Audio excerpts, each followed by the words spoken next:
Nächtlicher Reizhusten ist ein Problem, das viele Menschen nur zu gut kennen. Er ist besonders quälend, wenn man endlich im Bett liegt und zur Ruhe kommen möchte. Doch plötzlich beginnt dieses trockene Kratzen im Hals, und der Hustenreiz steigt unaufhaltsam auf. Man versucht, ihn zu unterdrücken, doch er kommt immer wieder. Besonders ältere Menschen sind häufig betroffen, da ihre Schleimhäute schneller austrocknen und empfindlicher reagieren. Schon kleine Reize können dann heftige Hustenanfälle auslösen. Die Ursachen für diesen hartnäckigen Husten sind vielfältig. Trockene Raumluft kann die Schleimhäute reizen, ebenso wie ein beginnender Infekt oder Allergien. Manchmal ist es auch einfach ein überaktiver Hustenreflex, der sich besonders im Liegen bemerkbar macht. Doch es gibt Möglichkeiten, den Körper auf natürliche Weise zu unterstützen. Manchmal ist die Lösung erstaunlich einfach und wartet bereits in der eigenen Küche. Es sind oft die kleinen Dinge, die eine große Wirkung entfalten können. Ein Kraut, dessen Potenzial vielen gar nicht bewusst ist, ist Oregano. Wir kennen ihn vor allem aus mediterranen Gerichten, wo er für sein aromatisches, intensives und würziges Aroma geschätzt wird. Doch Oregano kann weit mehr als nur Speisen verfeinern. Er enthält natürliche Pflanzenstoffe wie Thymol und Carvacol, die antioxidative Eigenschaften besitzen. Diese wertvollen Inhaltsstoffe können die Schleimhäute beruhigen und so zur Linderung des Reizhustens beitragen.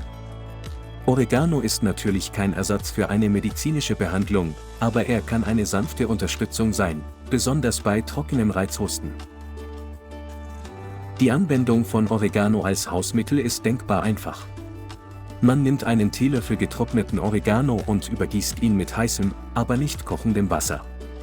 Lassen Sie den Tee etwa 10 Minuten ziehen, damit sich die ätherischen Öle optimal entfalten können. Anschließend trinken Sie den Tee langsam, am besten in kleinen Schlucken. Viele Menschen empfinden die Wärme und das würzige Aroma als äußerst wohltuend und beruhigend für den gereizten Hals. Noch hilfreicher wird es, wenn Sie auch Ihre Umgebung entsprechend anpassen. Sorgen Sie für etwas mehr Luftfeuchtigkeit im Schlafzimmer, beispielsweise durch einen Luftbefeuchter oder feuchte Tücher. Achten Sie zudem darauf, über den Tag verteilt ausreichend zu trinken. Nachts kann es hilfreich sein, den Oberkörper leicht erhöht zu lagern. Diese einfachen Schritte wirken oft gemeinsam und können so dafür sorgen, dass der Hustenreiz spürbar nachlässt.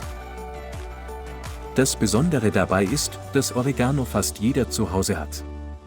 Ein kleines, alltägliches Kraut erweist sich hier als überraschend wohltuender Helfer.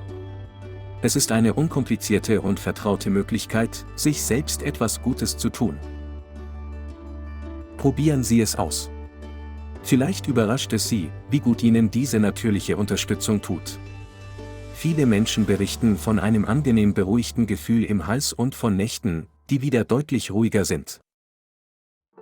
Natürlich gilt wie immer, wenn der Reizhusten länger anhält, sich verstärkt oder mit Beschwerden wie Fieber, Schmerzen oder Atemnot einhergeht, sollten Sie unbedingt ärztlichen Rat einholen. Ihre Gesundheit steht an erster Stelle. Doch für leichte, wiederkehrende Reizhustenphasen kann Oregano ein sanfter, natürlicher Begleiter sein. Er ist unkompliziert, vertraut und wohltuend. Folge uns und schreibe uns deine Erfahrung mit dem heilsamen Kraut Oregano.